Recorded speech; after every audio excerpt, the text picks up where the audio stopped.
Right, we're live? Are we live? Hello, everyone. Welcome to the first online version of Black in Academia Staying the Course in collaboration with the Stephen Lawrence Research Centre. I'm going to begin this session by first handing over to Lisa Palmer. Hi, good evening, everyone. Welcome and thank you for joining us this evening. Thanks, Chantal. So this is our first Black in Academia event, and we're really happy to be partnering with Chantal and Paulette from Leading Roots to deliver the first Black in Academia event online. My name is Lisa Palmer, and I'm delighted to be introducing tonight's conversation. We are joined by some wonderful guests this evening, but before we move into introducing them, I wanted to say a few things about who we are as a centre. So the Stephen Lawrence Research Centre is based at De Montfort University in Leicester.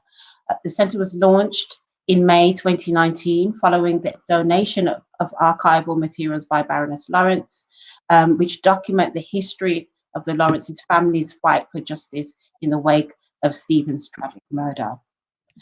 We have a number of research and public engagement agendas that we are proactively delivering, including our Teaching to Transform programme, as well as our research related to the histories of African Caribbean communities in Leicester. We've also recently appointed 3 new research fellows, Dr. Karis Campion, Dr. Fatima Regina, and Dr. Yusuf Bakali, as well as our research assistant, Rayanne Bryan, and administrative coordinator, Sajda Ali, who are both active researchers in their own right. And so we're kind of really happy to have them with us. So the SLRC's mission is to honour the legacy of Stephen Lawrence in ways that address the ongoing racialised inequalities and continue to impact the lives of Black and Asian ethnic minoritized communities within the UK.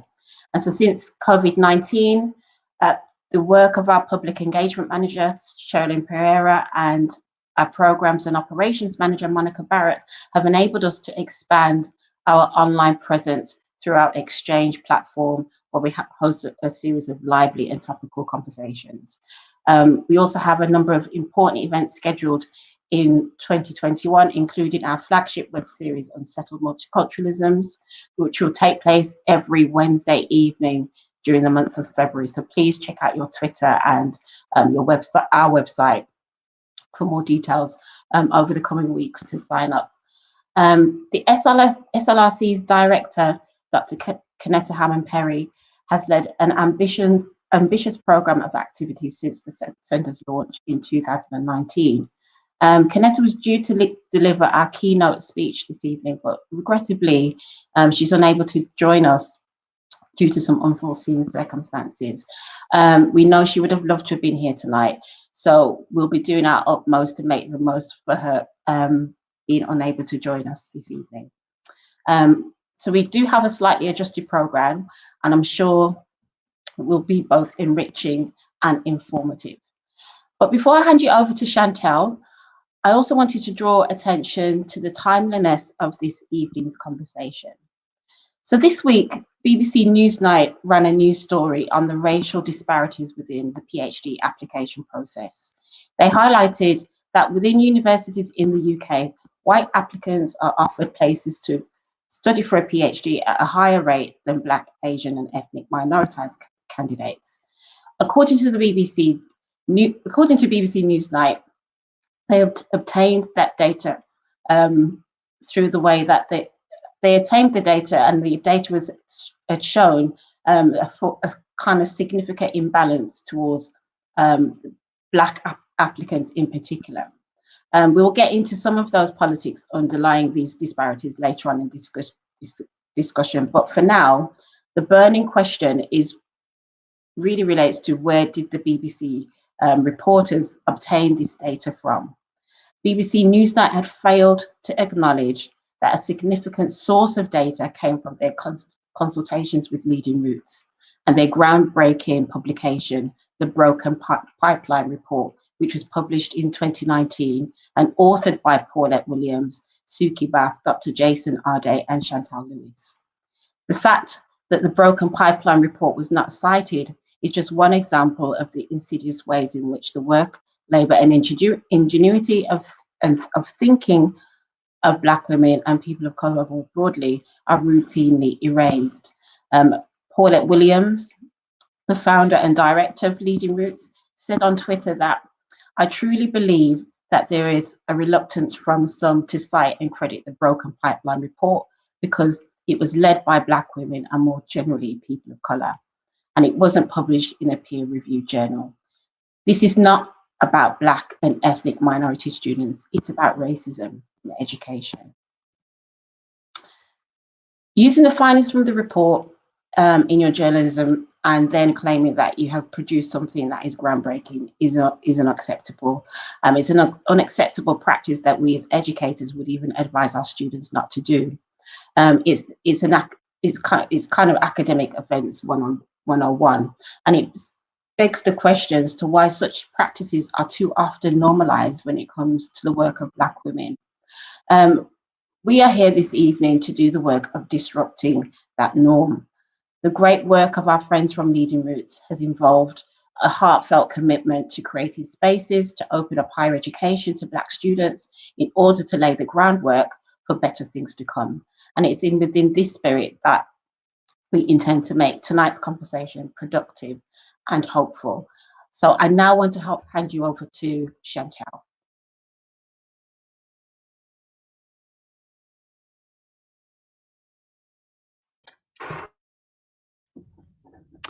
Lisa, thank you so much for that introduction. And can I just apologise for my slightly stalled introduction / you seeing me pulling notes from my PhD off my wall. I was a bit sort of not in the space for remote recording and forgot we were live as soon as that. But Lisa, thank you so much for that introduction, and we really appreciate that type of solidarity, particularly given everything that's been happening this week. And obviously these things are rooted in histories of the erasure of our work. So yeah, thank you so much for that introduction.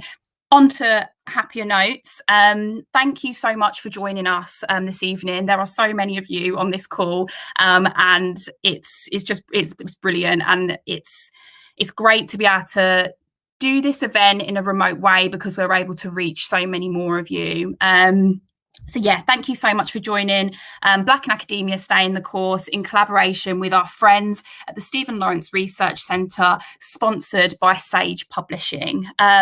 This is a rescheduled event due to the COVID-19 global pandemic.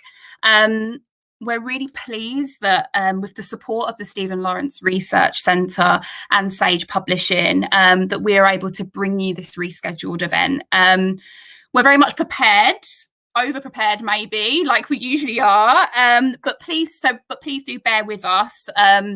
We're doing this in a remote way for the first time. It's not the first time I've done web series or seminars, but it is the first time I've delivered this workshop in this way. So please do bear with us. In true Leading Roots Black in Academia event style, please do hashtag Black in Academia to keep the conversation going whilst we're in the event and after the event. Hopefully, the majority of you have come to this event with a bit of an understanding of what Leading Roots does. So Paulette Williams, who would usually do this introduction, but it's actually on maternity leave, but should be in this chat, big up P, hi P, founded Leading Roots in 2016, with the first event occurring in April 2017. From parents, carers, college goers, sixth formers, to undergraduates, postgraduates, early career researchers, mid-career researchers, professors, our endeavour has been to strengthen the academic pipeline for Black students and academics. So through direct interventions like these events, we want our diaspora, our community, to be able to make more informed decisions about university, study and careers. So just over 14 months ago, we released the Broken Pipeline report that Lisa was just referring to then. And it was authored by Paulette Williams, Jason Arday, Suki Barth, and myself. And we revealed that during a three-year period, through a Freedom of Information request that just 1.2% of Black and mixed Black African and Caribbean students had received Research Council funding out of nearly 20,000 studentships awarded. Crucially, our report connected for the first time the lack of reference to the awarding gap when considering how this might be impacting Black students' chances of being accepted onto PhD studentships. This awarding gap and the connection to Black applications was first made in September 2019, although Newsnight claimed that they had made that statement first. So apart from a few issues with citation or lack thereof, we've been really pleased with how the report's findings and recommendations have been used and implemented across the sector so far. It's been really encouraging that funding bodies and UKRI more broadly have approached us to deliver workshops to implement our recommendations from the Broken Pipeline report, and really start to grapple with how these exclusions persist and what practical interventions departments, doctoral training programs and funders in general can make. Our approach, as with all of the work we do at Leading Roots, is about practical implementation. We're not interested in discussing institutional racism. We know institutional racism exists. We're not interested in debating whether it exists. We want to know how we can make change and through direct action and practical interventions. So moving on to the next slide, please. So just over a year ago, this is Paulette Williams' brainchild, we set up the Future Scholars Programme, which is part of our Paths to University umbrella, which is more the junior end of our support for Black students. So the Future Scholars Programme is a programme designed to support Year 13 students transitioning to university. Now, we launched this programme in September 2019, so before the pandemic, and our aim was to set up and run workshops for UCAS support, personal statement support, choosing universities, all that sort of thing with Year 13s and their parents. So one of the things that happened, obviously, after the pandemic was we had to reify how we were delivering this support to a cohort of about 100 Black students from across the UK. So from London, Birmingham, Sheffield, Bristol. How could we support these Year 13s in and amongst the pandemic and whilst they were transitioning to university? With the work from our lead Future Scholars Programme managers, Comfort Moy and Jess Ashodin, who've been working so hard behind the scenes, like big up Comfort and Jess, they are amazing. We've managed to set up a mentoring programme and also run a clearing clinic. So a lot of you will know that the Year 13 situation with UCAS in the summer was a bit crazy. As you can imagine, for Black students, it was particularly bad. And Jess and Comfort led this clearing clinic to help support our young people that were navigating the clearing process. And now we have recruited mentors to mentee these Year 13s whilst they've been in their first term of university. Just another note before I go into the actual PhD advice workshop. We've also just entered our second academic year of running the African Diaspora Postgraduate Research Seminar, which is headed up by William Akar and Gabriella Beckles-Raymond. It's absolutely brilliant to be able to give this kind of scholarly support to postgraduate, master's level and PhD level Black scholars. We wouldn't be able to do it without William and Gabriella's brilliant delivery. And it's something which we didn't think that we were going to be able to do as soon as we have, and we wouldn't have been able to do it without the support of William and Gabriella. So I just wanted to give a big thank you to them today. Can I go to the next slide, please? So we were supposed to be having our keynote now. So you was going to get a bit of a break from my voice, but you're not going to get a break from my voice now. So I'm going to talk for a little bit longer and I'm going to run through our PhD funding advice session. So bear with me. Do you know what? I'm actually going to have a sip of water before I start. So we first started putting together this practical guide that I'm going to run through now for Black students applying for PhD funding in UK institutions in 2018. So there were a few examples of standardised information about the PhD funding process. And of course, we were not the first to highlight that Black, African and Caribbean students were not successfully accessing PhD funding via research councils. So over the past 2 years, we have presented this practical guide that I'm going to run through for PhD funding advice. Many who have successfully attained funding might not necessarily find this guide revolutionary, but it's important that all departments with access to UKRI funding, PhD funding in particular, recognise how absent some of these very basic bits of advice that I'm going to go through are within our sector more broadly. There needs to be a complete rethink about how we present postgraduate research as a sector. So with these factors in mind, we always caveat the presentation of this advice with the reality that democratising this advice is not bound by any assumption that Black students lack the academic potential and capabilities to access PhD funding. This information was put together on the basis that institutional racism creates the conditions for inequitable access outcomes for Black students at postgraduate research level. These steps that I'm going to run through, I promise I'm going to get to them, are not about highlighting the shortcomings of Black students. Presenting this guide to an audience is our small intervention on redressing the inequitable power structures that systematically exclude Black students.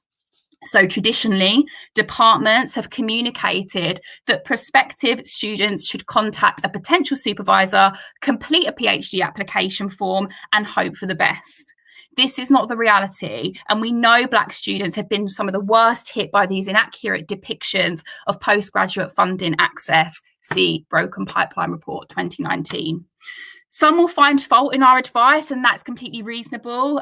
We do not claim to have all the answers about PhD funding. What we do know is that sector-wide, these considerably basic pieces of information are not adequately accessible.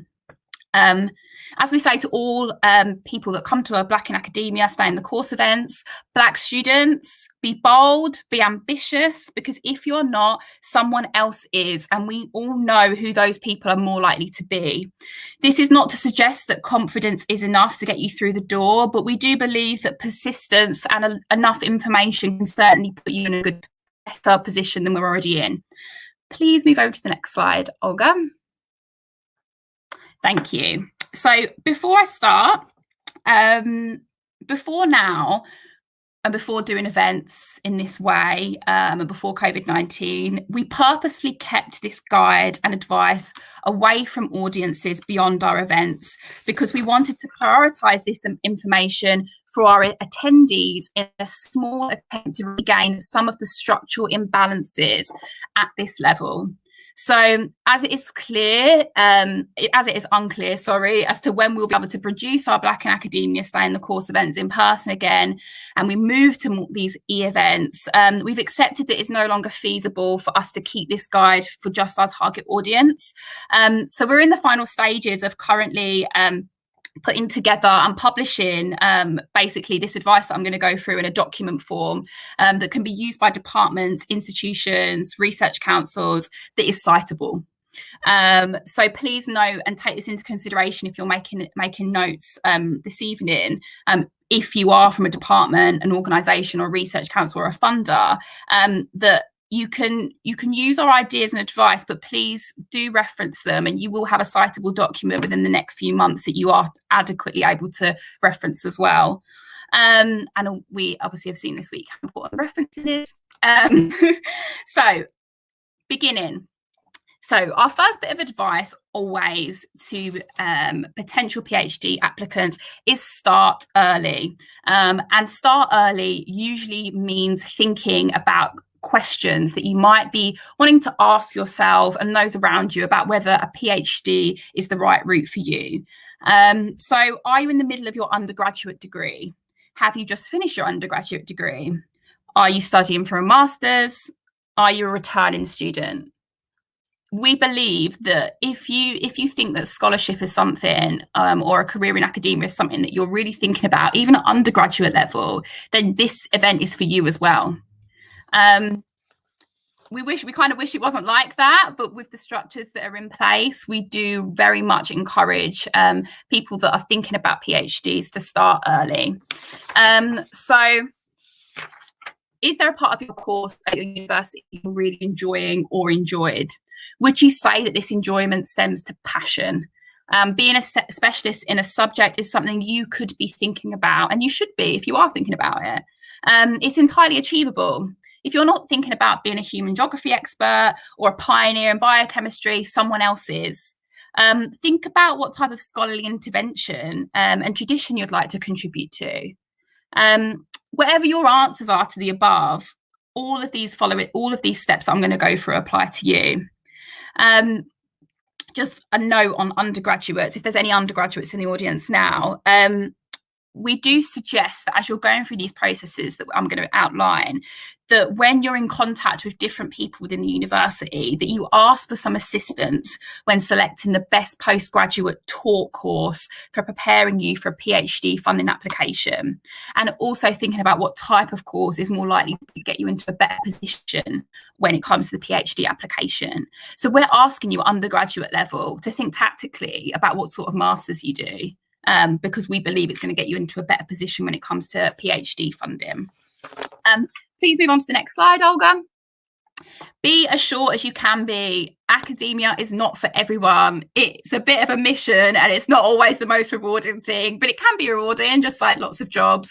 But one of our primary messages at Legion Root is about democratizing information. It's not about the politics of representation for us, as we know that black faces in high places doesn't make these structures go. It really doesn't. But what we do know is that the numbers are so bad and the information is so hidden that we do have to do these types of interventions and in this event form, because there isn't the information and there isn't the representation with that. So it is really important that you are as sure as you can be. So researching PhDs is essential to when you're thinking about the process. Find out from people that you know, ask questions, always ask questions, email people. Lots of people won't get back to you, but some people will. Move on to the next slide, please, Olga. Okay, so back to my point about research and think about who is writing and publishing in the area that you'd like to specialise in. Find at least 4 people. Really look at the work and look at how much it aligns with your thinking or how your thinking is developing. Are the people you're looking at, these at least 4 scholars, based in a university accessible for you? So this is a moment when you might consider whether you might be up for moving. And I'm going to talk a bit about that later, as we know it's not for everyone, but it is a possibility that can be quite demonstrably impactful on PhD funding. Try not to focus on the leading people within the discipline and or subject matter that you're looking at. A lot of these people don't usually have time to give adequate supervision because of the way universities operate more broadly, and I'm not going to get into the politics of that, but try and look at people that are maybe not extra high profile but are writing and are seem to be thinking in a similar way to which you want to align yourself with. Moving on to the next slide, please, Olga. Okay, so contact their previous and or current students. So usually academics will have a personal profile on their university website page, or there might be other ways for you to find out who is being supervised by these people. So we suggest that when you find some potential supervisors, investigate whether they supervise PhDs first and foremost. So check their websites, as I've just said, and there'll usually be names of their previous or current students on there. Send an email or try your best to reach out to the students that have been or that are being supervised by this potential supervisor. remember, you've got 4 on your list. So you're contacting quite a lot of people at this stage. You've got 4 supervisors you're potentially looking at. And now you're going to go to another load of people that are their students that are going to be that they're supervising or have supervised. Contact a couple of them. Not all of them will get back to you. Ask them about their current supervision experience. Make sure when you contact them that you've taken an interest in the types of work that they're doing. Academia can be really extractive, and we want to do our best to challenge these dominant processes at Leading Roots. So we always try and operate, whether it's our events or advice that we're giving to people about asking for advice, that we try and get people to be less extractive and think more collectively. This isn't to sort of add a kind of manipulation element to it. It's more to just say that we're all in this and navigating academia together, and any advice that you can get would be brilliant. We do extract a lot from academics and scholarships more broadly. Like, don't we all know it in this event now? So we really want to try and emphasize a practice of care within how we're advising you to contact people over email. Moving over to the next slide, please. So are there any funding streams in the department that you're looking at where the potential supervisors are? And even better, are there any existing funded projects you are interested in? So sometimes academics have already got together and there's a studentship that they're advertising. Does it closely align with what you're doing? Does it even partially align with what you're doing? Consider applying for it. So sometimes there are projects that are already looking to recruit PhDs for an existing research proposal or project. And if you find something that suits you, this step could mean you are able to skip so many of these steps that I'm going through now. Just a note on STEM, and one of our speakers, Mike, is going to come in on this later in a bit more detail, but the PhD application can be very different for STEM subjects, and it has significant variation among STEM disciplines. So at this point, we advise that STEM applicants really look at focusing on existing projects before going through the proposal process. There are lots and lots of bidding processes and grants already being awarded in STEM that have PhDs assigned. So really do look out for those, particularly when you're asking these students that are being supervised by your potential supervisee. Okay, moving on to the next slide, please. So now you're contacting the supervisors. It's the big one. It's the big email. So once you have had some feedback from current or previous supervisees, begin to research Once you've had some feedback from current or previous supervisees, begin to research the publications of these academics in depth. Read at least, and I mean read all the way through, read at least 5 of their research papers. Just email me if you need the research paper if you don't have institutional access. Understand their research history and what they are interested in. Send an email with a short paragraph about yourself, why you would like to work with them, quoting their existing research that you have read, a short description about your research interest and what you feel you can bring to their department. Once they have replied, and if feedback is positive, ask them to help you with your research proposal, concluding that you are already researching the different research funding streams and whether they know of one within the university that you might be eligible for. Don't be disheartened if people say no. This is really normal. Workloads are massive in academia. You will find someone eventually. Like, remember, you're speaking to 4 different supervisors right now. You'll find someone eventually that aligns with your way of thinking and your research interests and that want to supervise you. Don't worry if they take a bit of time to get back to you or a bit of time to reply. After 2 weeks, maybe park them for now and go back to the other steps and start looking at other potential supervisors again. Okay, moving on to the next slide, please, Olga. What are research councils? Okay, so the majority of the PhDs in the UK are funded by research councils. They can be applied for via institutions of the supervisor you are looking to work with. Sometimes they use words like studentships. These are usually referring to the funding stream which you're going to be applying for. You need a concise proposal, which your supervisor is going to help you with. I'm just going to repeat that again because it's really important. Your supervisor can help you with your research proposal, and that's going to get you into a better position when being considered for the application funding. This proposal is going to be around 2,000 words, and although you will park it after a year of starting your PhD, but it's a really important bit of information and piece of work to get you over the line, and it's something which you need help from. There is, I'm going to say this now, I don't think there's any piece of work out there that doesn't need extra eyes. This is really, really important. And your supervisor is the person that's going to help you get your work or your writing to a stage where it's going to be more likely to be considered for the PhD funding. So if you can apply for Research Council funding for your PhD, you should.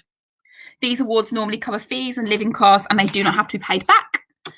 Okay, moving on to the next slide, please, Olga.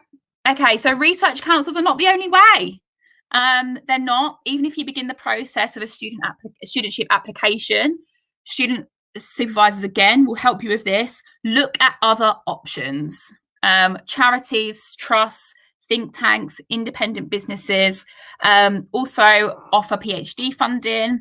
Look at other universities where other potential supervisors are. Remember, you should be in contact with these other potential supervisors as well. So you're looking at these different funds, the different funds of money and what you're going to be more likely to be considered for. And you know what you can use, right? You see the what's on your screen now, the words scholarship, funding, uni grants, RD funding, grants register, directory of grant making trusts. Yeah, you see that search bar on university websites. If you put these words into the search bar, then it will come up with potential bits of PhD funding and money. Crazy, search bars on websites actually useful for something. But yeah, so use that. Also, coming back to the Broken Pipeline report, we have managed to get the sector to commit to a number of instances of positive action. With this, there is lots of Black, Asian and minority ethnic, BME, or Black, especially studentships now available across the sector and in the UK in particular and across universities. You can find them on jobs.ac.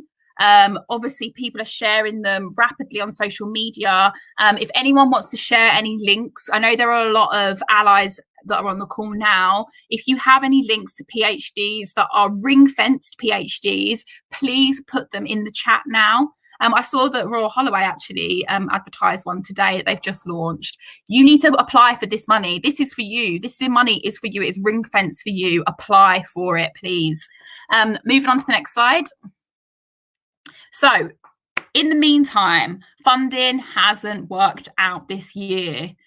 Email. Ask questions. Always ask questions, but remember, in a way that isn't extractive, in a way that considers care, in a way that considers how the email is going to be received on the other end. If there are grants or any types of funding streams you found through your search, find the contact email. Email them. Whilst all the other steps are in play or in process, you should be undergoing all these different searches for looking for PhD funding.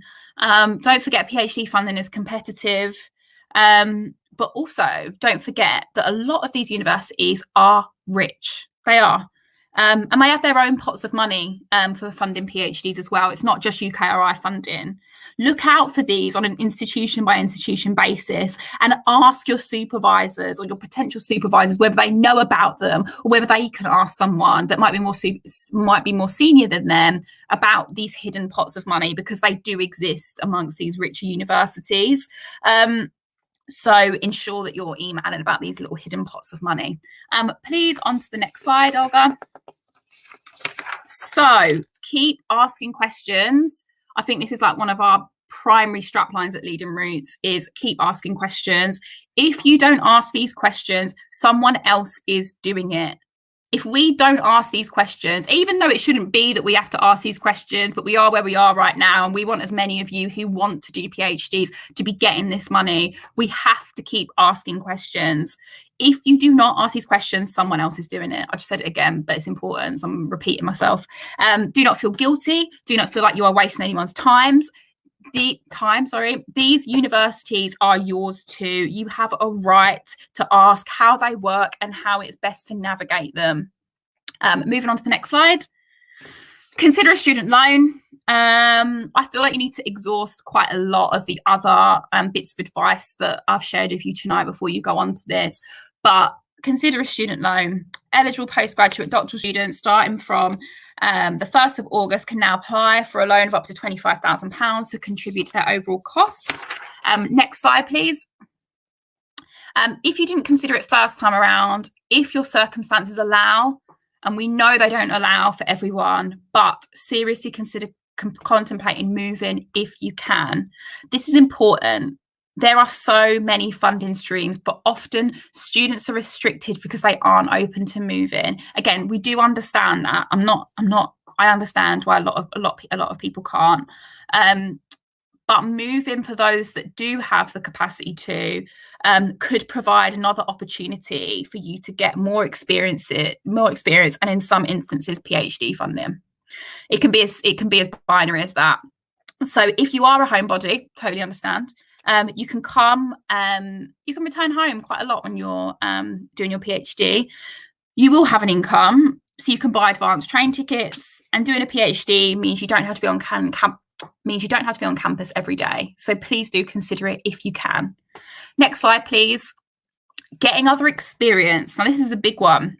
So join the jobs mailing list of all the universities within a commutable distance to you. Part-time research roles are advertised quite a lot. Sometimes they advertise as just wanting people who have got PhDs, but this isn't always the case, even though that's what the job advert says. I know. Email the lead on the research project with some information about why you're interested about the job and project, your degree level, and simply ask the question: is it worth you applying? You want to get some research. You want to get some research experience. You're going to apply for PhD funding next year. You want to learn from the scholars that are on the project. Like, can you join? Like, do you think it's worth you applying? I myself managed to get onto one of these research roles when I first started my PhD. And I think I got it because I was advised to keep asking questions in the same way that I'm saying this to you guys now. But I just said, look, I don't have the qualifications that are required. Like, I'm going to apply. I applied and kind of followed the steps that I spoke about earlier in the presentation about really focusing on researching the scholars that are part of the research project, researching the actual research they're doing, and just come into your job application with an awareness and an understanding. And there's a chance that you could get that job. And that would be really important for your CV if you want to have a career in academia. So another note on STEM here, which I think Mike will come in on. Some STEM PhDs want lab experience. So make sure you're emailing your neighbouring university and or asking questions about this type of thing when you're doing your undergraduate degree.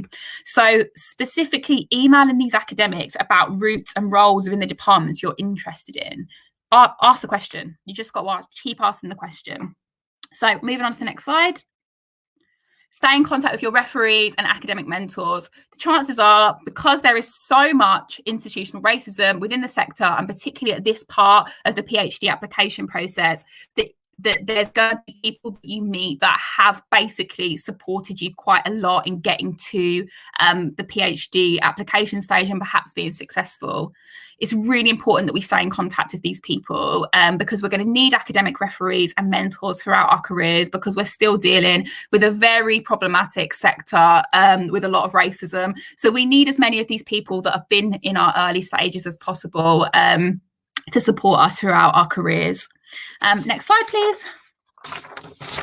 Final point, and then you're going to have to listen to my voice for much longer. So keep going, keep researching, and keep asking questions. If you have the passion for the subject and commit to the following steps,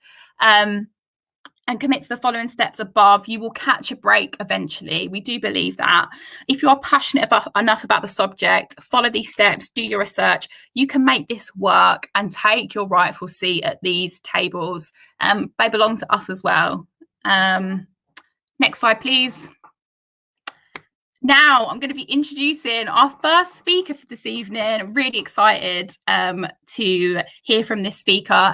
Let me just 1 second.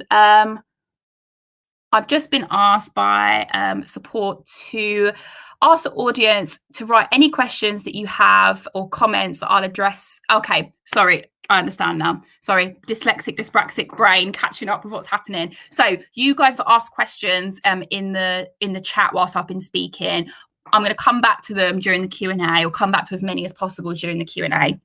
So back to our brilliant first speaker. So Dr. Francesca Saband is a lecturer in digital media studies and director of the BA in media journalism and culture at Cardiff University in the School of Journalism, Media and Culture. Francesca is author of the amazing book that I've just finished, The Digital Lives of Black Women in Britain. She is co-editor with Professor Akugo Majulu of Exist. To Exist is to Resist, Black Feminism in Europe. You need to read that book if you haven't already. It's amazing. She is affiliate of the the Data Justice Lab and communications co-chair of the Race in the Marketplace Network. Francesca, thank you so much for joining us this evening. I'm going to hand over to you now. Thank you very much for inviting me to be a part of this evening. And I think so much of what has already been said is what I'm going to hopefully echo and reiterate. So I think both Lisa and Chantel have spoken about the importance of citational practice and have spoken about knowledge production that Black people, and in particular Black women, lead, which is often erased and overlooked. And that's something that I'm going to touch on a little bit as part of what I have to say right now. And I also think it's important for me, before sharing a little bit about my own experience, to just, again, emphasize the fact that unfortunately within academia, we're not working with a meritocracy. So I think there are many myths out there to do with what you need to have in order to find a PhD studentship or in order to pursue a successful career. But we know that because of institutional anti-Blackness, because of how it intersects with sexism, classism, colorism, and many different forms of oppression, that it really is not as simple as just doing a certain number of things and trying as hard as you can. So that said, what I do want to do is speak a little bit about my own experience, and in the hopes that that might be helpful to some people here today. So I started out as an undergraduate student at the University of Edinburgh, focusing on sociology and politics. During that time, I really didn't think about a PhD at all. I also feel that by the time I'd finished my degree and I finished up with a 2-1, that the conversations to do with PhD funding and PhD studentships were very much based on this idea that you had to have a first to be remotely sort of eligible to pursue further study in that way. So I think I left my undergraduate program thinking that PhD stuff was not something at the forefront of my mind. And I worked for some time in different communications roles whilst I was studying as an undergraduate, and then afterwards in higher education, the arts and not-for-profit sector. And it was actually while I was working as a communications assistant at a university and often interviewing PhD students and writing up student news stories that I started to learn more about what it meant to pursue a PhD, how people found out about the information that was available, and the reality in terms of the different backgrounds people had, and the fact that although funding is absolutely incredibly competitive and the job marketplace is the same, and ultimately we're often facing many different inequalities in the process, you know, whilst we can recognize that that is the truth, that is the reality of the situation, I still think it's important for us to dispel the myth that you have to have a first, or that you have to have always gotten a master's degree with a distinction. And of course, all of these things will possibly make it more likely that you're competitively positioned. But I do feel that sometimes those myths are pushed to discourage students, in particular to discourage Black students from pursuing these options, when actually when we look closely at the different people who are doing funded PhDs, there are many different experiences that they have. So whilst I was working in communications in higher education, I was also studying a part-time postgraduate course in corporate communications and public affairs. And it was when I really started to get a chance to focus much more on Black scholarship while studying and working alongside, that I realized how much I'd even been missing as an undergraduate. So while studying sociology and politics at the University of Edinburgh, although there were a couple of phenomenal scholars and educators who really encouraged me and really made me realize that knowledge production didn't always have to sit within institutions and didn't always sit within the context of an academic journal. At the same time, a lot of that degree experience was spent focusing on the work of white scholars. And when we were dealing with scholarship by Black people, it was often very much a 2-week moment, and there were very few sources that were encouraged to read by Black women, and certainly not by Black women in the UK. So it was only when I was then working after my undergraduate experience and studying part-time that I really got the chance to explore a lot more writing, a lot more readings, and realised that I wanted the opportunity to dig deeper and to do a research project of my own. And in my own case, the PhD studentship I ended up doing, it was actually department funding that enabled that. So as Chantel's already said, of course, there are many different external research bodies that have funding opportunities out there that are worth reading up about and exploring. But what is also interesting is I think sometimes the information to do with funding that exists within institutions can be especially opaque. And I know that people, I think, have already been posing comments in the comments section about, where is this information? And although there are websites such as jobs.ac.uk, which advertises academic roles as well as studentships and funding opportunities, I do think there's so many informal conversations that happen, really. So it was only once I was doing my PhD, or even in these recent years, that I realised now, and I think there have been shifts that have impacted that, but there's often information to be found on Twitter simply by searching PhD studentship and seeing what pops up under latest. Or there's information that is shared in other social media platforms as well, or listservs. So in terms of one of the pieces of advice that I would offer to people who are wanting to find out more about this or apply for a studentship is just remembering that unfortunately the information that is out there, it's not always in the obvious places. And I think that the way academia works, often we're discouraged from looking on Twitter or going to social media as part of how we seek out information. But actually there's a lot of information that is there, and sometimes those opportunities aren't necessarily even highlighted on the jobs.ac.uk websites, which tend to be emphasized when people speak about studentships and funding. So I applied for this studentship. I applied for a few other studentships as well. I really was just trying to figure out how things worked, mainly based on conversations I'd had with PhD students when I was working in communications. And so another piece of advice I would say is, do reach out to people who are doing a PhD right now. And as has already been said, try to do that in the spirit of care, being aware that perhaps you might not get a response, or you might get a response, but it might take somebody some time to get back to you with more information. But there are many PhD students, many Black PhD students on Twitter, on social media, who are very much aligned with doing work in the spirit of public scholarship and open pedagogy, and there are lots of great conversations that happen there. So that's something else to consider looking into if you haven't already. And when I started my PhD, looking back, I feel like a very different person at this point. I really had no idea what the process was going to involve. And my own experience was absolutely not without its challenges. Anybody who has known me for a long period of time and who's very close to me will know that the PhD experience was incredibly taxing. And in some ways, I had a lot of autonomy, which was good. But in other ways, my experience of support and guidance was very fragmented and very fraught at times too. So I think I was very thankful for the friendship, the mentorship, the solidarity that I found from other Black women in different cities, at different institutions, at different stages of their learning and teaching experiences as well. And were it not for the support of people such as Akudo Emejulu and the support of other Black PhD students as well, there's no way I would still be doing the work that I'm doing right now. Something else that I wanted to speak a little bit about was the fact that the sort of generic PhD advice that exists out there is always so lacking in terms of any real recognition of the different experiences and challenges and hostility that Black students face. So something that I encountered a lot throughout my own PhD experience, which I also know is nowhere near as bad as what many other people deal with, was just the constant questioning of the validity, in inverted commas, or the value of the work that I wanted to do. So some of the throwaway comments I had was, this work's very niche, you should start off doing mainstream, whatever that means, read work not about Black people. You should start off doing mainstream research and then later in your career consider doing the niche stuff. People would ask me, my PhD was focusing on the media experiences of Black women in Britain and ended up then particularly focusing on the digital experiences of Black women. And many people would say things like, but there are no representations in the media, Or they would even say, well, where are the Black women for you to interview?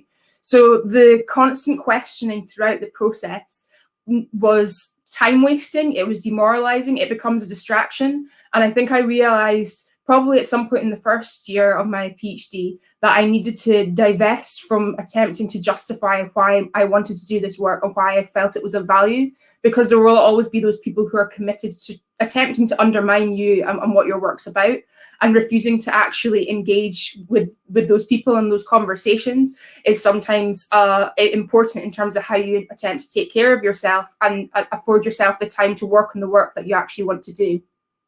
So other pieces of advice that I have when I think about what it means to try and pursue a PhD and do a PhD is, for me, looking back, whilst the PhD thesis, of course, is a very important part of the project, I think especially for Black scholars who we know are often feeling as though and having to work not just twice, but 10 times, hundreds of times harder and doing so much more than non-Black peers.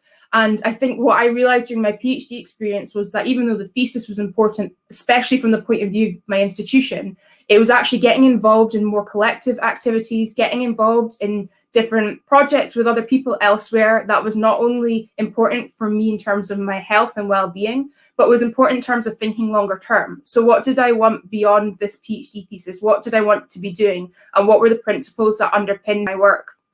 And I think that something that was also very apparent was knowing the difference between people who are offering advice and guidance because they want to support you and they are aware of the sorts of oppression you'll face, and then knowing those moments when people are claiming to offer advice and guidance, but there's something completely different going on. So I think sometimes taking a lot of comments with not just a pinch of salt, but a dollop of salt is important. And finding those people who understand what it is you want to do and why you want to do it, and who will support you in ways that will involve, critical conversations, but will never involve them questioning why you want to do what you want to do. So my PhD experience, as I said, it was interesting to say the least. I was based within a business school, so I started out as an undergrad, as I said, in sociology and politics. By the time I ended up doing my PhD, this opportunity happened to arise in a business school setting. So it was advertised as a PhD studentship in marketing quite broadly, but with a focus on questions to do with identity, branding, and consumer culture. And during that period of time, I also realized that my work was always very interdisciplinary. And that's something that I felt fine with, but that's something that can be challenging when you're dealing with the different norms or conventions within different disciplines. So that's something to think about when you're applying for a studentship.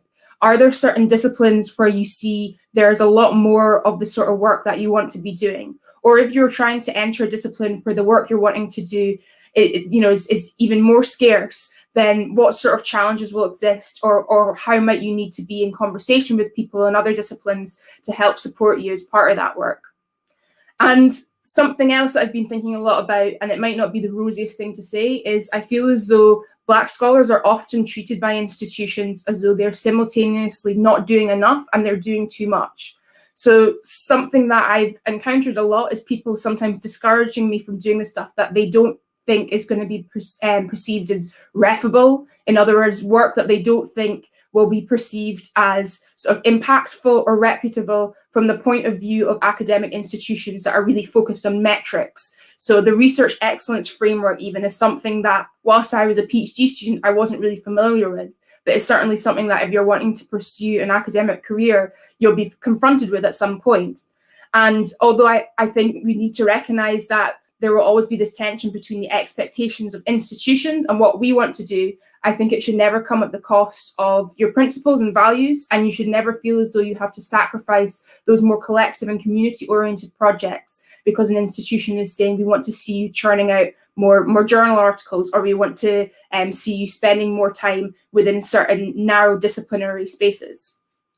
So in my final year of my PhD, and I'll wrap up now because I'm conscious of time, I started to look for jobs. And for people who might be on the call who are doing their PhD and they're maybe applying for things themselves or they're thinking about it, something that I learned, or several things that I learned, included, if you're starting to apply for roles before finishing up, it can sometimes be helpful to email the contact for a job advert and ask, are they considering candidates who haven't finished yet but are due to submit soon, or who might have a confirmed month for their defence at the end of things. And that can sometimes be helpful, because some people will come back to you and say they're definitely looking for somebody who has finished, and it maybe saves you the time of putting together that application, because the applications are so time consuming. And something else that I learned during that process was what an academic CV looks like. And that was something, again, that the information is not taught in any sort of formal way as part of many people's PhD experiences. So learning from friends who were kind enough to share what the format of an academic community, or knowing where to put differences you've had, doesn't understate what you've done, is also important.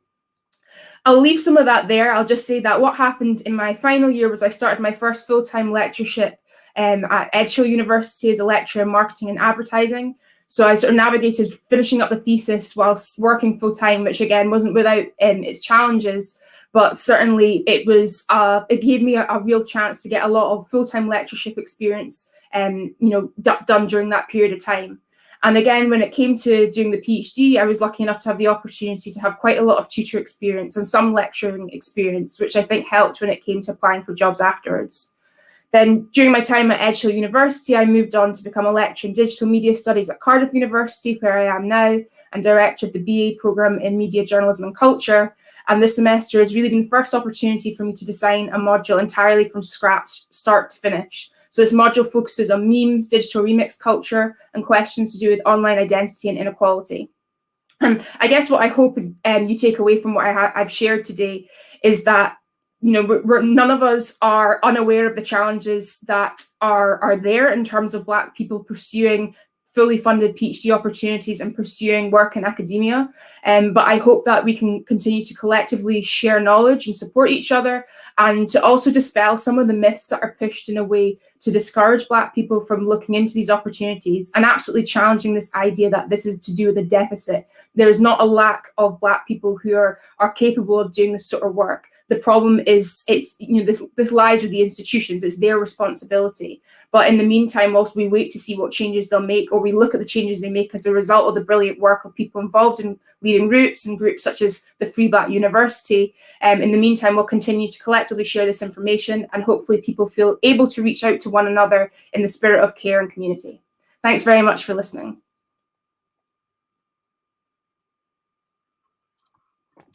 Oh, Francesca, that was amazing. Thank you so much. So many gems, so many amazing bits of advice there. God, yeah, that was absolutely brilliant. Thank you so much. Before I introduce the next speaker, I just want to address one of the comments in the chat about being inclusive of mature students. So in my introduction to the advice, I'm just going to read out all the people that we're talking about with regards to what we think practical interventions are you can make yourselves with regards to getting PhD funding. So I said, if you're in the middle of your undergraduate, or if you're in the middle of your undergraduate degree, if you've finished your undergraduate degree, if you're studying for a master's or just finishing your master's, or if you're a returning student. Now, what I mean by returning student is trying to move away from the language of mature, although some people will still want to use that language mature.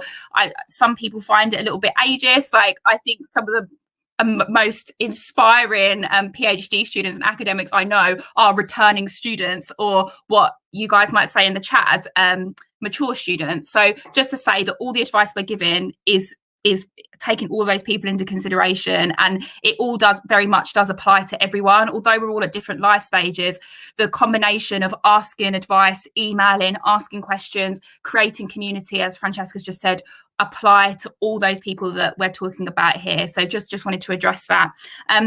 Before we get on to the Q&A, we've got our next speaker, who is Mike Sulu.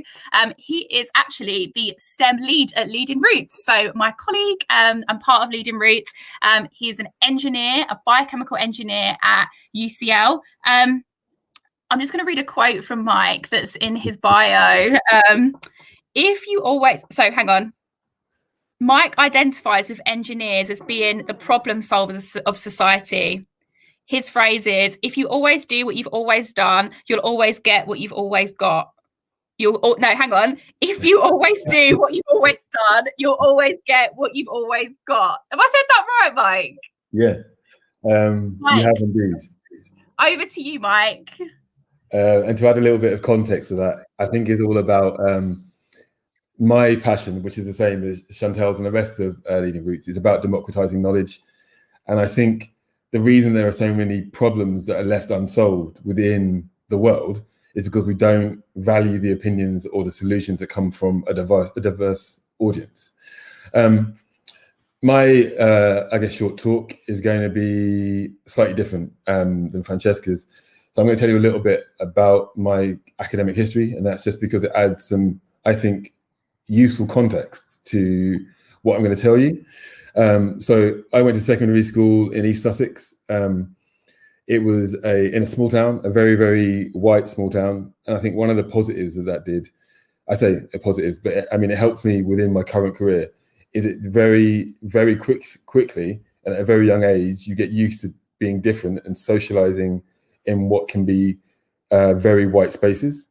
One of the negatives it did, I think, though, was an attempt to try and limit what I could and couldn't do. So at the end of my schooling, I was talking to teachers about what I should do next, had an interest in all of the sciences, really, but was told I probably wouldn't be smart enough to do engineering or maths or physics, and that the best course of action for me would be to do chemistry.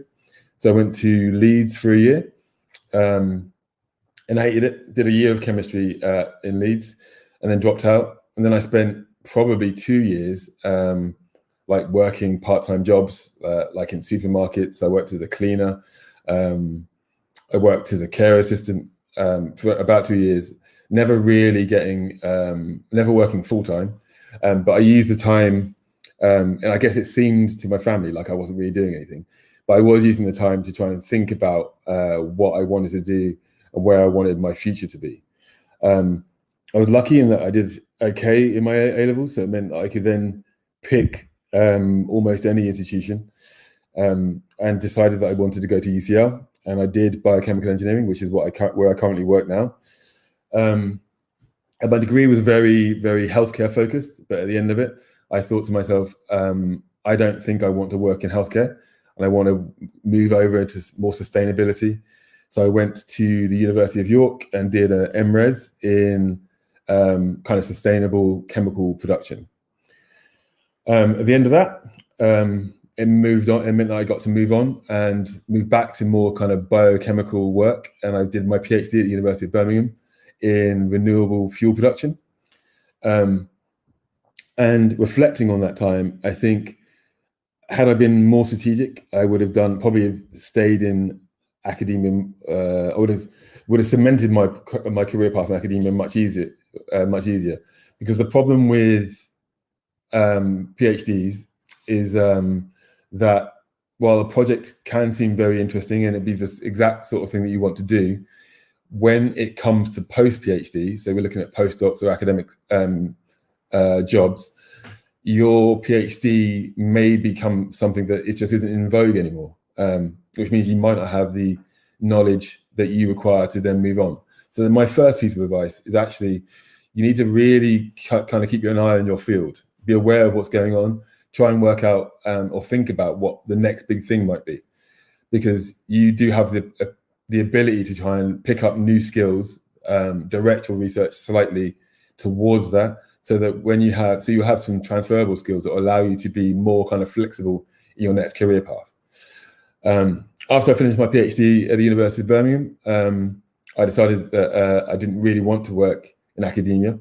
So I spent a little time trying to work out what I could do in the city, and was like rapidly kind of focusing my efforts towards strategic consulting. And then I kind of thought to myself, the thing I like most about academia is the flexibility, but also I enjoy teaching. So I got a job at Birmingham City University.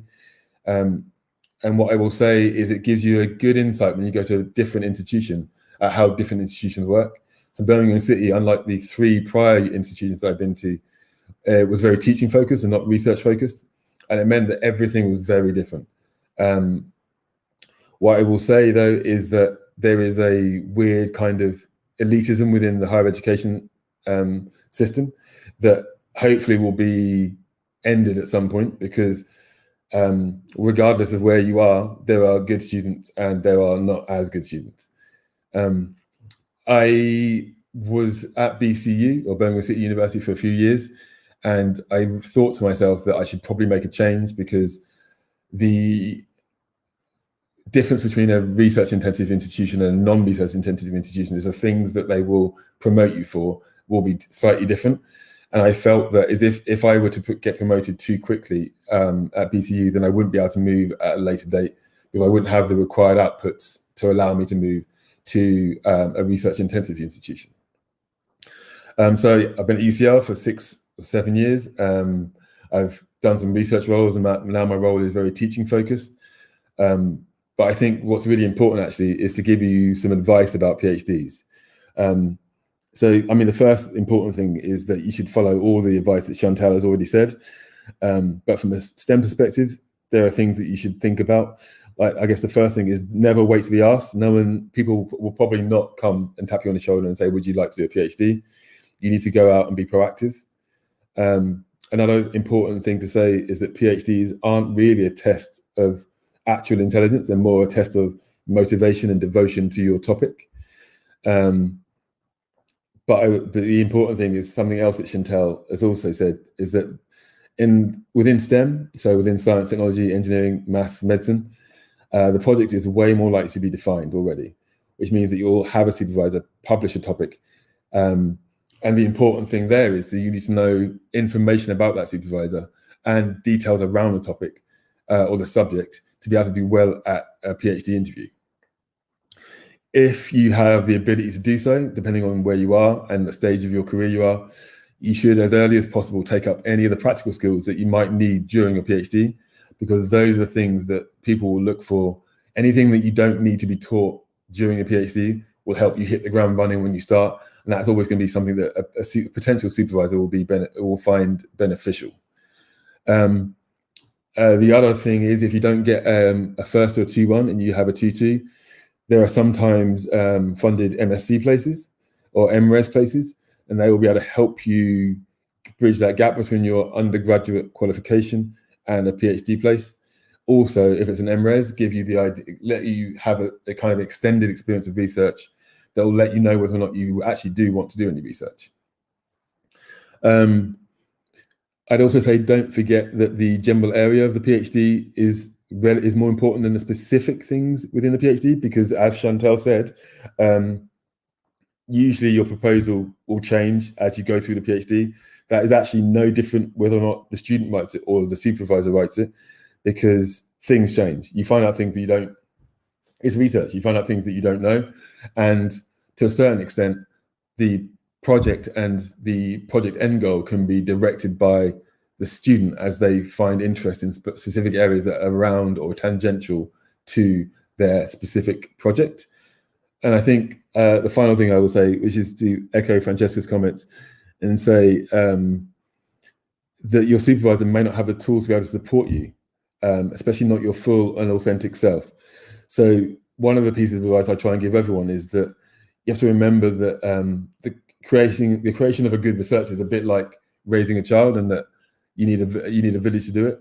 So what you need to try and do through a PhD process is try and create a good support network that will enable you to be able to be yourself within your institution and through your studies. And that's it.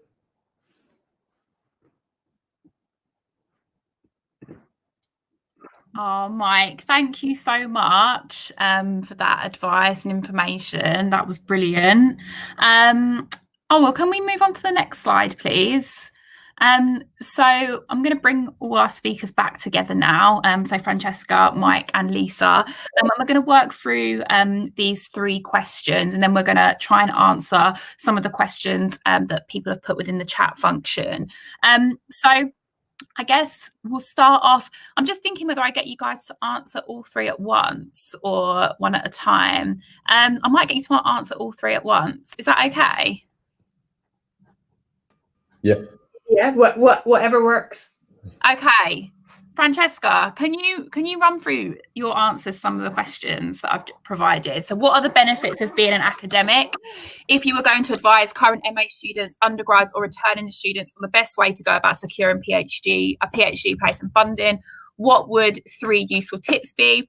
And how do you think Black academics could create more connection between the public, the academy and the diaspora? So I think in terms of what are the benefits of being an academic, as has already been said, there are definitely lots of challenges too. So I don't think we're going to paint this as being some sort of a utopia, but I do think some of the benefits, or I guess 2 of the biggest benefits for me are the chance to learn from and with other people, students and staff. So the chance to explore ideas and questions and topics, in a great amount of detail and as part of conversations with other people, and the opportunity to do research projects that can involve funding support as well.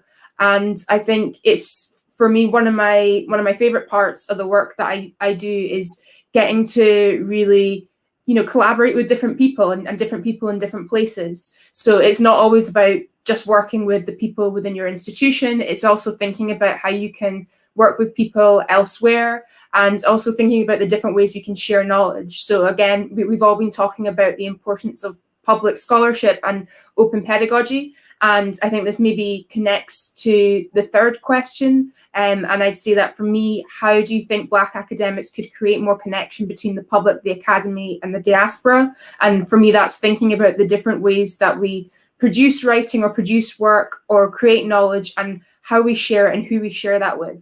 So that can be, online events, or it might be collaborative forms of artwork, and just making sure that we're never solely focusing on academic journals where a lot of material sits behind a paywall, or outlets where the cost of that piece of work is going to be incredibly inaccessible for people. And then question 2, if you were to give advice to current MA students, undergrads or returning students on the best ways to go about securing a PhD place and funding, my 3 useful tips, I think my first one would be, I feel like I'm just reiterating what's already been said, but my first one would be ask lots of questions, and also don't just ask them of professors. So consider reaching out to other students, consider reaching out to early career Black scholars as well. My second tip would be to think about identifying a project that you're really, really passionate about and interested in, because if you do this work, it's going to be for a long amount of time. And I think that no matter how hard my PhD experience got, because I was so personally invested in the topic that I was working around, that really kept me going. And then I think my third tip would also be to remember that if you don't face or if you don't find yourself with lots of acceptances, that as hard as that can be, remembering that's not a reflection on your abilities, and remembering that, as we've said, unfortunately, academia isn't as set up in a way that simply involves people being rewarded for the brilliant work that they're doing. So just reminding yourself that no matter how much you want to do this, if it doesn't happen, that's not because you're lacking something. And also knowing that sometimes you'll maybe face a few unsuccessful applications initially, but not to be completely put off trying again. That's brilliant. That's perfect. Thank you, Francesca. And Mike, do you want to come in? Yeah. So I mean, I don't disagree with anything that Francesca said. I think to add to it though, for me, like the extra benefits of being an academic is that freedom to do research and things that you're interested in. And you get to define the things that you're interested in. So I guess my job wouldn't have been initially as a research, when I was just doing research, wouldn't have been that different if I worked in the industry, apart from the main difference would be that someone else would be telling me what I needed to do rather than me defining it myself. Then of course, like the students, a lot of the stuff we do is because of, especially when it comes to teaching and supervision, is just because the students, it's not completely altruistic. You do get a benefit or a pleasure from helping people learn, watching people grow, but the students in general are great. I guess the tips, 3 useful tips. I guess an important one is that basically never be ashamed or afraid to ask for help. Like everyone does it. the main difference that you see is that people who are, I guess, when you work in institutions, that people who have more privilege or who are more entitled are more likely to are actually more likely to ask for help. No, people assume that people have got to where they are based on their own ability, but almost everyone asks for help. So you should never be ashamed or afraid to ask for help. People want to help. You just need to tell them how to help. Get as much experience as you can, I think, which I guess speaks to something you said, Chantal, about if possible, you should get work doing the research that you can.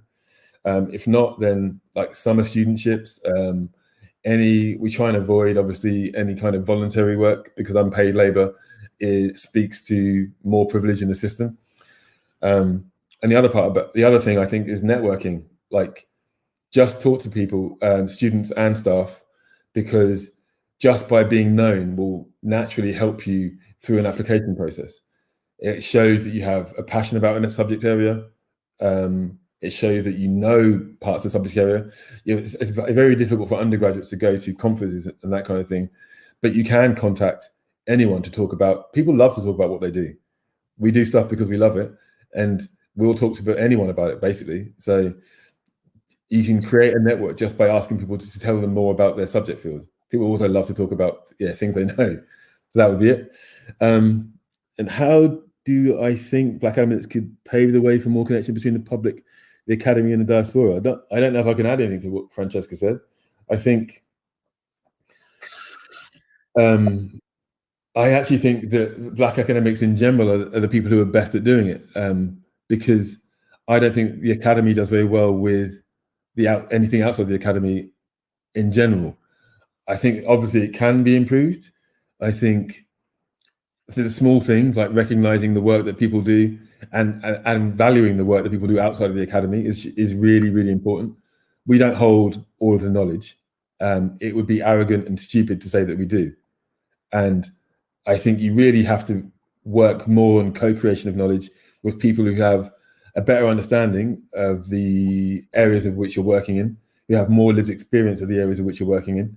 And these things, I think, would definitely help with increasing or improving the connections between the academy and the outside world.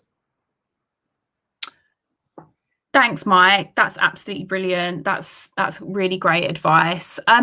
Lisa, do you want to come to one of the questions that Monica's flagged for us? If that's okay, anyone which you feel that you might be able to confidently speak to.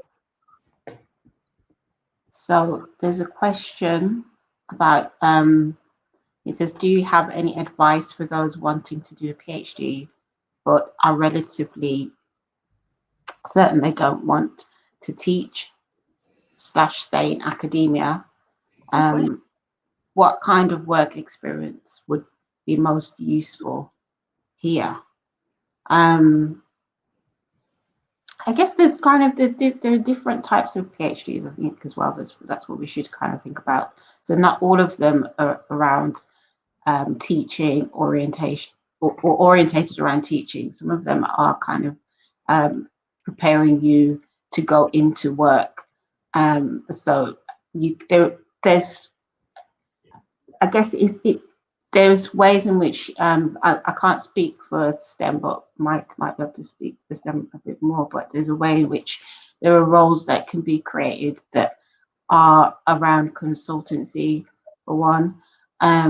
Academia can be a place where you can create innovative research if you get the opportunity to do that. But a lot of people are actually bogged down with teaching, and that's not because teaching is a negative thing.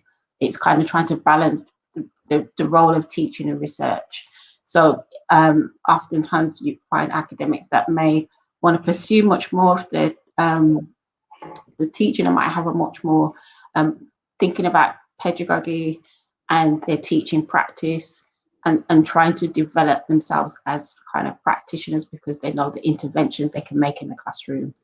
On the other side, you might think about academics who might want to not pursue that role and maybe thinking much more about how they can advise on policy, how they can advise on doing interventionist work, and becoming a kind of research partner or a critical friend or an advisory role. And there are other industries or sectors that want the skills and the knowledge that you might gain over a period of time, and may offer research posts or even sort of posts around directing or developing policy as well.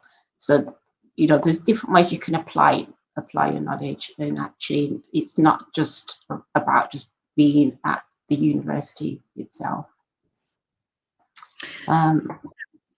That's really good. Can you hear me still? Yeah, that's really helpful advice, and that's a really good question as well, actually. I just want to come to, there's a couple of people that are talking about grading.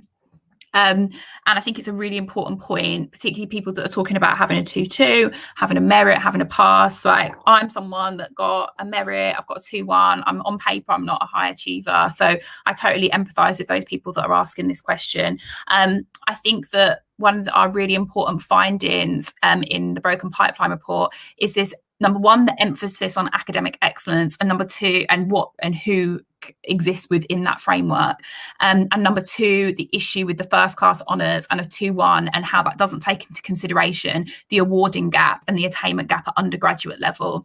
So that is something that we are putting pressure on, and we are lobbying the sector on to change, and we're pleased to say there are a number of funders that are really taking this into consideration now from the top down. So from UKRI downwards, like, they are being told that the 2-1 and the first should not be essential criteria. So I would just say that keep going, keep asking the questions, and just try, and with the supervisor you're working with or potential supervisor you're working with, be really transparent about your grades. But because of all the bits of advice that you're hopefully going to be following anyway, like, there's so many things that you've already done to show that you're ready to intervene and to show that you're ready to start a PhD. Like, this grade doesn't determine who we are and how good we are as scholars. Like, it's so important that we say that, because for so much of our academic journey we are hit with so much institutional racism, which means it's less likely that we're going to achieve those higher grades. And that is not because we are not able to achieve,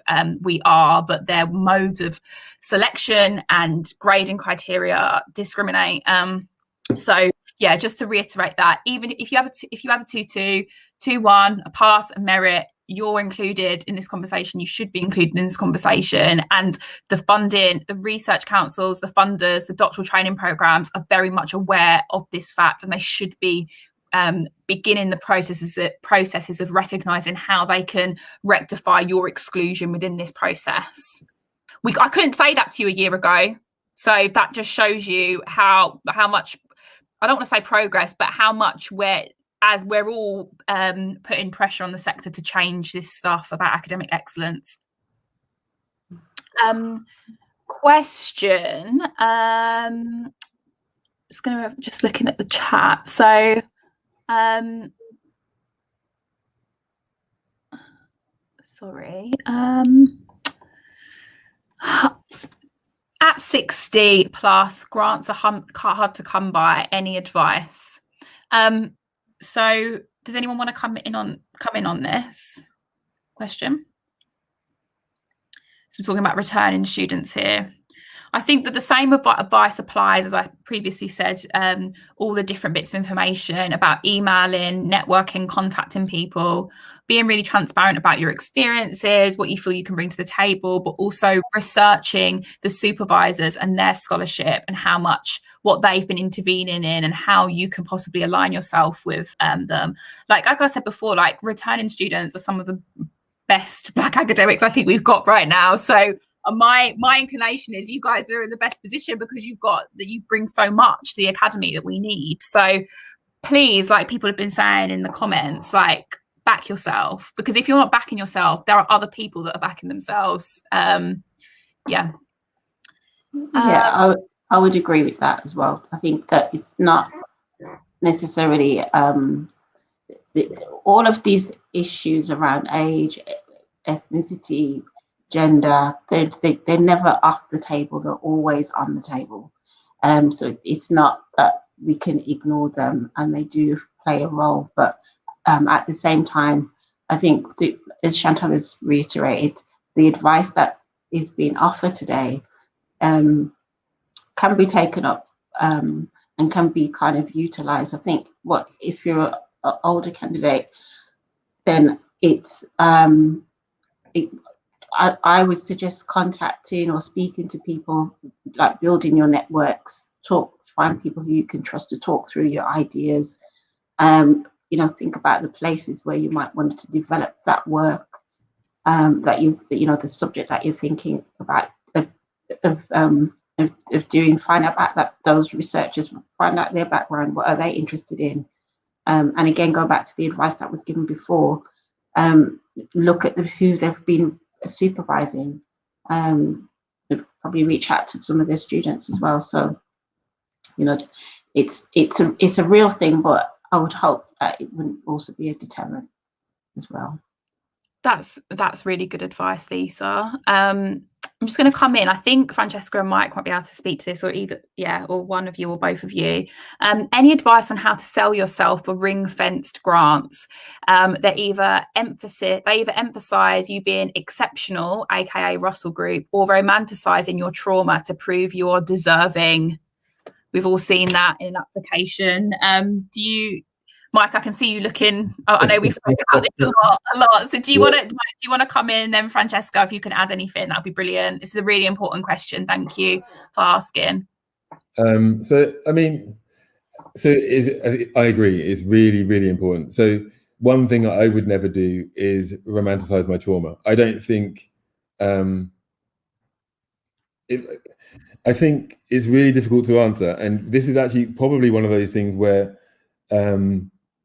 questioning the necessity for each of the individual things that are being asked for is really important. So if someone just asks for excellence or to be exceptional, we have no idea what they actually mean. In reality, you should ask them what they think excellence or exceptionality looks like. I understand the importance of adding to a ring fence piece of funding about your lived experience, but I don't know why you should have to. I don't think there should be any kind of ranking about it. Like, why do you need to romanticize your trauma? Are you going to give the studentship to someone who's had more trauma or less trauma? What is a lot of trauma? I feel like just by virtue of your color should be enough for you to say that you've had trauma within the academy, because you have. But so that's the part that's going to be the hardest part, and I would always reject doing it. But that's just a personal opinion.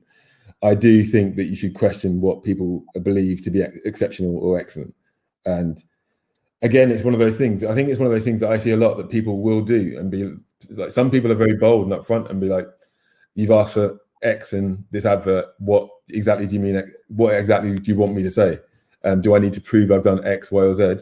And if you just say yes, then they'll put that in. So you should ask whoever the funder is what they want to see from an exceptional or excellent candidate. That's great, Mike. And Francesca, do you want to come in on that? Yeah, I probably don't have much to add. The only thing I was going to speak about was, I guess, just how unhelpful it is that we see this link between how exceptional is defined and this association with Russell Group universities, as though that isn't just a construct used to create this unhelpful hierarchy between institutions. So as an undergrad, I studied at a Russell Group, and my PhD at the University of Dundee wasn't at one. My first full-time lecturing role wasn't at one either. I'm back in a Russell Group. And I think if you're looking at an advert and they're emphasizing, again, what it means to be exceptional, as much as possible, my advice would be to try to think less about what institutions you speak about and how you associate yourself with them, and thinking more about what have you done, what experiences have you had, what are your research interests and what are your skills, and how can you discuss them in a way that does them justice. So it's unfortunate, you know, I'd be lying if I said that institutions don't think about this concept of Russell Group, and there aren't these horrible hierarchies in place. But I think that we need to try not to internalize them, and to also remember that the best institution for you isn't one based on a lot of the generic rankings we see. And because of that, it's thinking about what environment do you want to be in, and how do you define what expertise is in a way that isn't complicit with the forms of oppression that we face. That's really good. Such good answers. Thank you so much. Everyone, we are going to have to end there. I'm really, really sorry. There's so many questions we would have loved to have answered. I mean, if you keep the hashtag going on hashtag Black in Academia on Twitter, if you're on social media, then people, as Francesca gave a really good bit of advice, actually, searching PhDs, searching Black in Academia, you can find lots of conversations and information. Could we just go back onto the slideshow, please, Olga?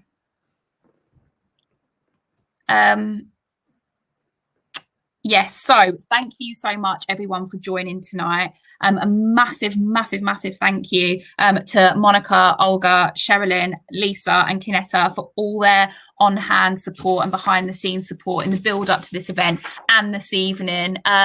So massive thank you to Lisa for hosting on behalf of the Stephen Lawrence Research Centre. A huge thank you to Francesca and Mike, who have given some such brilliant advice this evening to you all. And finally, thank you to our sponsor, Sage Publishing, for helping us fund this evening. Could we go on to the next slide, please, Olga? I just wanted to let you know and to keep an eye on Leading Roots information, either via our mailing list, follow us on Twitter, keep an eye on our website, because we're going to be launching a new series of events next year called Black in Academia, the Career Series, which is focused on early career researchers and mid-career researchers on academic journal writing, academic publishing, bid writing and grant writing. And it's going to be in collaboration with Sage and Wiley. So keep an eye on our socials for in early 2021. There is also, I want to mention as well, like from the event that we've just done this evening, and anyone that's in the audience that's interested, there's going to be opportunities in early 2021 for institutions to host their own Black in Academia events. We are still finalising the details and the costs of this, but please do keep an eye on everything that we're doing, or do please email us at info@leadingroots.org if you are interested. Also, for everyone that's signed up via Eventbrite, there's going to be a survey that's released to you all later this year about how you found this event. Please do, if you can, keep an eye on your emails and fill in this survey. These types of evaluations of events are really important for us securing funding so we can keep doing these free events to democratise information as much as possible. I'm going to stop there and stop talking. Thank you all so much again for joining us. Good luck to everyone applying for this round of funding. If you're not applying for this round of funding, then join us again next academic year for the Black in Academia Stay in the Course session to get some advice on how to apply. Yeah, thank you again, everyone, and we'll see you soon.